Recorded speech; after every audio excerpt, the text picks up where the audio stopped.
And today we have the newest release of the Bedrock update 1.17.30 out now, guys. Changes to blowing up stuff that you sleep in and mobs spawning big time, guys. Stay tuned. Let's discuss.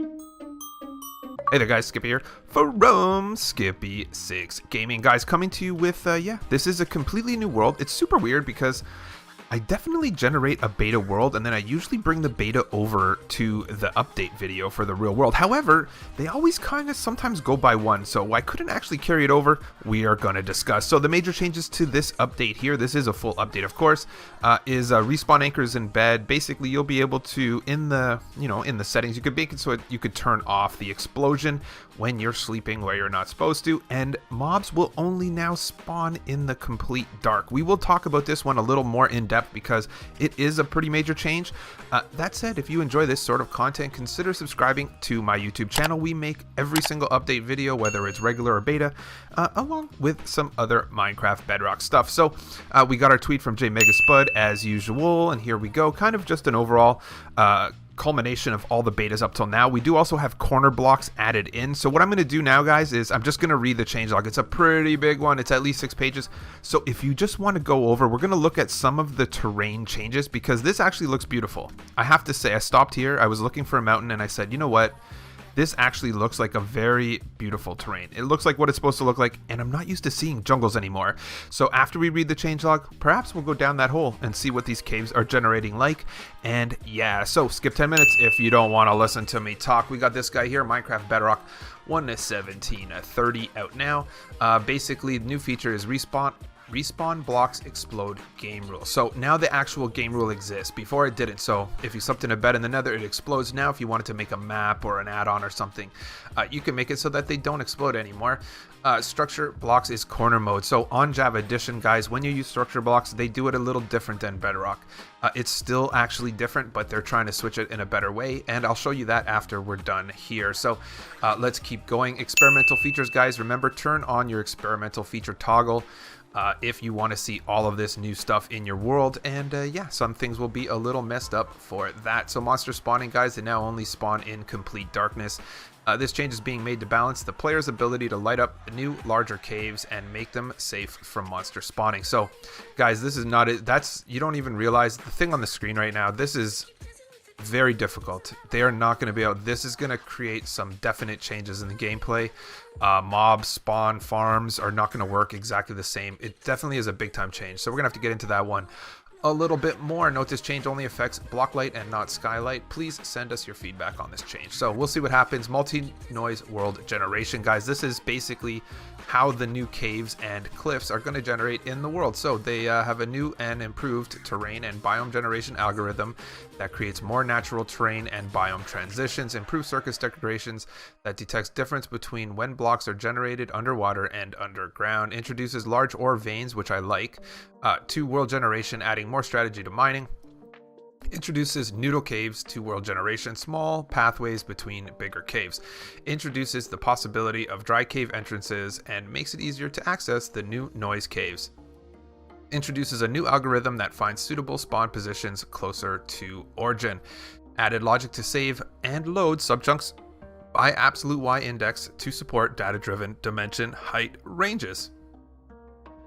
updated the achievements button and moved from profile screen to the main menu and pause screens. Next one, performance and stability, optimized pasting Unicode text into book and quill. So now you know that's Control V is pasting. It wasn't working that good before.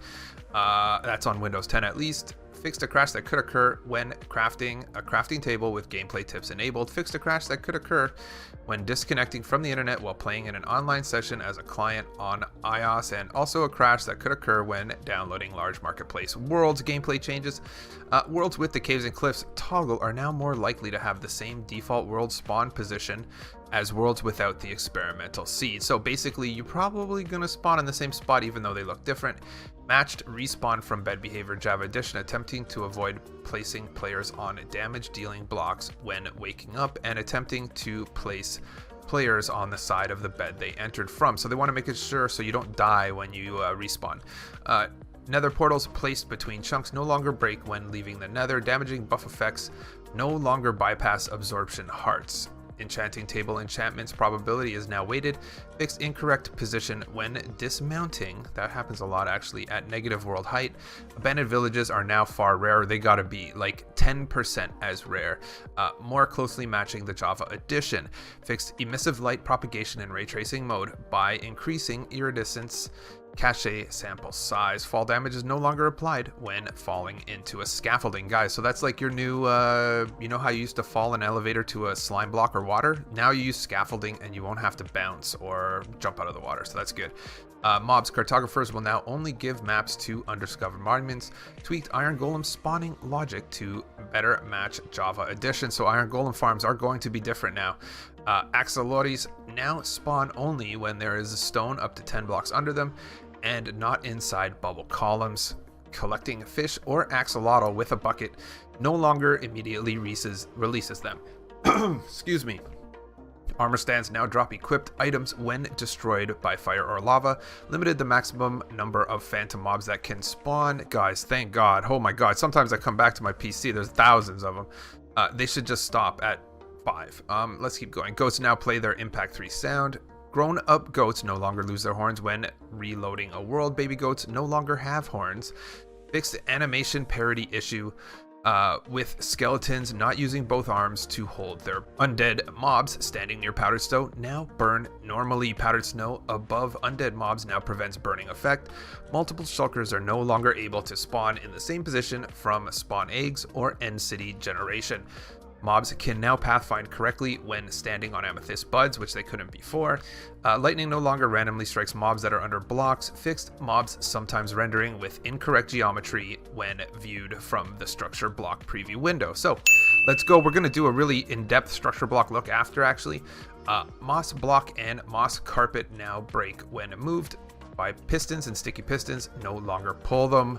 Water dripping from pointed dripstone can no longer fill cauldrons with potions. Sorry. Yeah, no, a little bit OP. To have infinite potions. Fixed an issue causing slime and honey block movement slowdown to not be fully applied to players. Light blocks once again visible while holding one and properly show the brightness value. Fixed light blocks not being removed when destroying them while holding a light block. Fixed light blocks brightness not being adjustable when interacting with it. Fixed barrier blocks being destructible while not holding a barrier block. So you shouldn't be able to break it, right? You only can technically see a barrier block when it's in your hand. So basically, if it was in your hand and you could destruct it when it wasn't there, that'd be bad. So item shulker boxes now drop their contents when destroyed as an item. That's actually super weird. Do you see that? So basically our shulker box is going to empty when you try to have a shulker changer, you know, like a shulker swapper. I feel like that's what's that? That's what that means. We're going to test that. Bows and tridents are now held more similarly to the Java edition. Eating coarse fruit while gliding no longer deals fall damage to the player. Swords now break bamboo in a single swing, which is pretty cool. Fixed a bug that could cause the trident, shield, and crossbow to render incorrectly, of course. Fixed a bug that could cause the spyglass to appear as if it was being thrown when using a custom skin.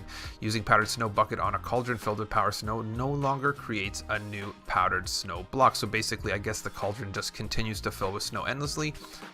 Clock and compass items no longer function in the recipe book. Lava buckets can now be emptied into cauldron filled with lava. So you could just continuously empty the lava bucket into the same cauldron. So I guess they're giving you ways to get rid of it. So fixed offhand shields clipping into players' arms when in third person.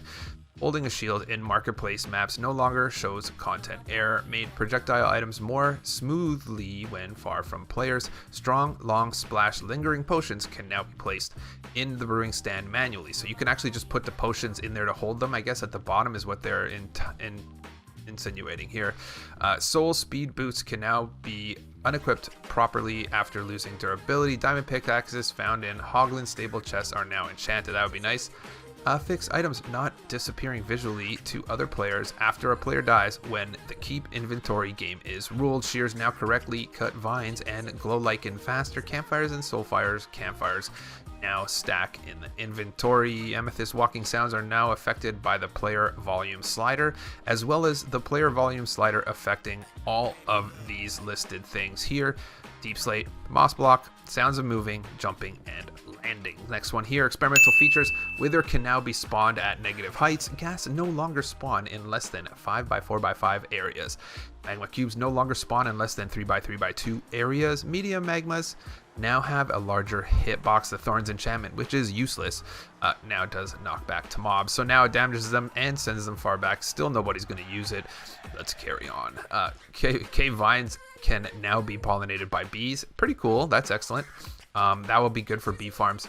Enchantment tables now emit a light level 7. Falling position of pointed dripstone is no longer slightly offset. Disabled biome tilting for spruce and birch leaves. Bubble columns are now placed properly when loaded with a structure block.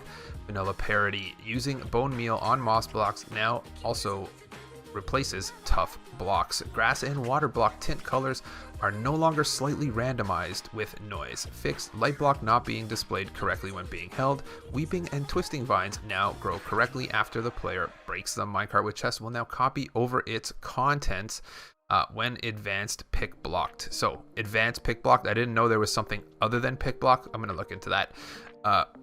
Crimson roots now have a small chance of growing warped mycelium blocks when using bone meal. Candle now drops when candle cake is pushed.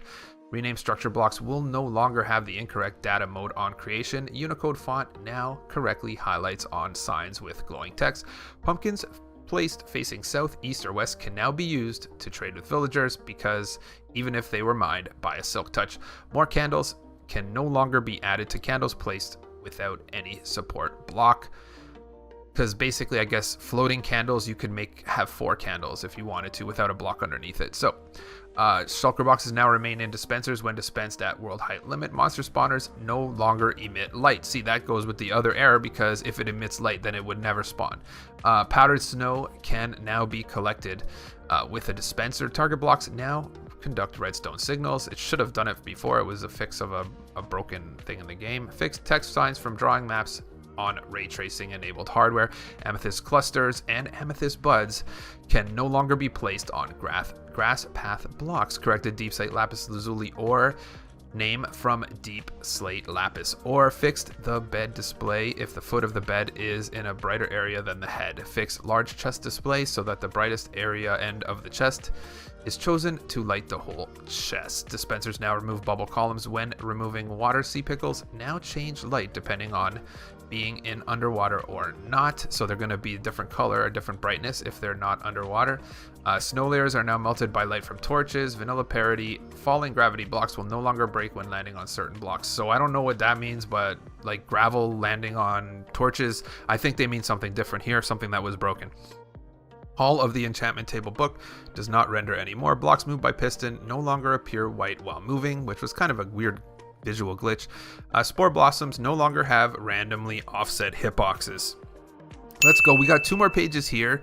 We're going to go over, and then I'm just going to put the technical ones on the screen. We're going to jump in. We're going to check the gen. It's good, guys. There is now item transferring animation when deselecting a recipe. Sidebar text now localized properly when new language is loaded on the current language changes. Fixed a bug that could cause the sign-in button to appear behind the marketplace button. Fixed the Noto-Sans smooth font on Windows and Xbox platforms with the Japanese locale to address legibility and usage of correct characters. Fixed CR characters incorrectly appearing at the end of lines for some display languages. Enabled new achievement screen on VR, not including PSVR. Placing a sign on rooted dirt now correctly opens the text editor. The sign in the dialogue is no longer shown on split screen game to anyone other than the primary player on PS4. Fixed tamed wolves being transparent on the structure block screen. So realms changes here. I'm just going to read this and then we're going to just post up the technical stuff. Improved responsiveness on realms menus, particularly on a Nintendo Switch. The download world button is now visible for worlds on expired realms. 2-player realm no longer count against the 10-player realm limit. Realms reset button will now navigate the loading screen while reset is happening. The realm slot will now open faster and have a loading dialog if it takes a long time. The realms backup page now only shows the most recent 1,100 realm backups to prevent overlap issues. Switching the active world slot in a realm no longer spams fetching world info. Renaming a realm now takes effect immediately while playing. Fix some issues, being unable to kick players in the user interface. The text on the Realms Plus trial button is no longer changes when hovered. Pressing the privacy policy button now opens properly on a Nintendo Switch. So let's do this one right here. We're just going to do one more. There's a gameplay fix. Maybe this is out of line, but yeah, data-driven blocks can now be added to the creative menu. So you could basically add new blocks to the creative menu. New chemistry material reductions for Education Edition can now be defined in the JSON files. Potion prefix and potion prefix. Potion string resources have been renamed. Potion string resources have also been separate splash lingering resources. The old style using potion prefix and potion dot and all this other stuff is still supported, but they're going to use the new version. UI binds, that's a user interface, binds objects can now utilize the ignore field. Attachables that are visible in first person will no longer render backwards. So basic fixes to end this off right here. Fixed a bug where entity might fall into its initialized tag component. Sky no longer renders through walls of large enclosed area when using fog. Update documentation formatting for item components and how they work with resource packs. Using water buckets to collect fish has been version locked to prevent old world templates. So now you can only collect fish in the versions that allow that you can collect fish in buckets. So fixed controller support when editing NPC dialogue. Behavior knockback now has vertical and horizontal strength value, so you can make them go up higher or far back.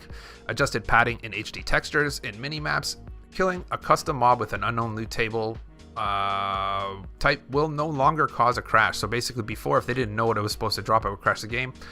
Rabbit with initial event specified now scales property to adult rabbit size. So as you can see right here, we'll let you just read the rest of this technical. These are kind of the technical changes, and there is actually a few more. Just pause. There's 3 of them. I'm going to put them up on the screen 2 at a time, whatever it is. You want to read it, pause, but we really went over most of it pretty in depth. I think we were probably talking for like 15 minutes. So back in the game. So here we go, guys. The quickest, fastest way to look at these changes is they didn't actually change the way that these guys operate, but now if you wanted to, basically, if you try to sleep in this guy in the overworld, I just blew up my whole display for this. Oh my gosh, I had all the videos set up. What the heck? Okay, so carry on. Let's go. new video location right here. So I have most of the stuff in my hands. Long story short is you'll be able to turn that off now. So you can make it so these beds don't explode in your map pack or whatever it is, but in the nether, in the end, this will explode. In the overworld, this will explode. You can fix that in the settings now. Mob spawners. So this is the big change, guys. Mob spawners will now only spawn, or wait, let me rephrase this. Monsters now only spawn in complete darkness. So they fixed this in the sense that if this emit light, because it did once upon a time, it emit light, and even now it will emit light, but it doesn't really. It'll look like let's do zombie. It's gonna light on fire, but whatever it is, I'm just trying to show you the. So it looks like it emits light because it turns, there's fire, right? But this is now not going to actually emit any light whatsoever. And the reason why is because if mobs only spawn in complete darkness and a mob spawner emits light, they just broke every mob spawner in the world. So that's no good. The last ones we have here in my hand was these structure blocks. So if you're not familiar, usually when I do my tutorials and stuff, I use structure blocks a lot. We do it on this edition just by simply grabbing whatever it is, setting ourselves a denomination for, you know, how big it is or whatever, and it shows us these lines. The reason why it's different on Java Edition is they have corner blocks, which we now have too. So they don't have this weird, from what I understand and my use of it on Java, because I use it on everything, you don't get this nifty kind of setup here where it really outlines everything on Java. So people use in Java Edition corner blocks. So from what I understand, the fast version of it is if you want to use a corner block, you're going to have your setup like this, and then you're going to go in, and this detect button is now going to be the corner block. So say you save it under a name. Let's do QQ. This is now this corner block. Save. So now you could do detect. So I think you have to put another structure block in here. So that's not in the actual thing.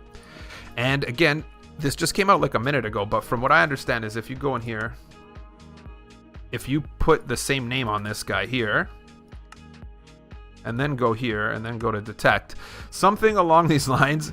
I don't have the specific math to it, but basically on Java Edition, guys, you have to place these in the corners, and then you tell Java Edition where your boundaries are. Whereas on this edition, you know, we just generically put it to whatever we want because it simply shows us here with this graph, right? So you can even go like this, bang, bang. I keep messing that up. That's hilarious. 5, bang.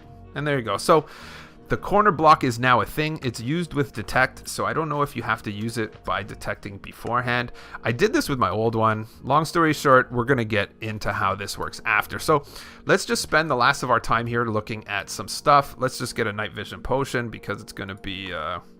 And yeah, so let's go over here. So basically, we can go down here and take a look at how some of these spaghetti caves, because basically this is what they're talking about, these noise caves, is they really want to have an entrance into the cave. And let's grab some night vision. And yeah, so it's really tricky business. So let's do this, and let's just go for a journey. I think this will probably be closer to the end of our love here, but hopefully this actually goes somewhere good. Wonk, wonk, wonk. Oh, there we go. Look at that. And we got kind of a good little cave. So I think that we kind of got the shape going on of what's going to happen with these noise caves. You can see it kind of goes down. We have our deep slates, so we're getting pretty low. It's super weird the way they work. I feel like I understand that it probably doesn't work too easy. See how they kind of hit each other, but they don't. It's really weird like that. But here we go. We got a nice little dripstone ore. So basically that's the other thing too, is that basically dripstone is going to come in little clusters like this now and not just be, you know, randomly everywhere. I'm just going to go to the top here and we're going to take a look at the world generation, because I have to be honest, I was kind of not mean. I think that it's still not totally changed, but I think they did some fine adjustments, because a lot of people online are kind of like, hey, you know, it's a little too hilly. And this looks beautiful, actually. When I was here, you know, jungles are not the most common thing in vanilla Minecraft anymore. Yeah, this looks like a beautiful, nice... I honestly, if I was in survival right now, this is a perfect spot for a base there. You just clear that little hill right there. I don't know. I'm not going to tell you the seed. I don't think it matters. No one cares. And yeah, guys, don't forget to smash that like before you go. Don't forget as well to subscribe to my channel. And yeah, catch you on the next one.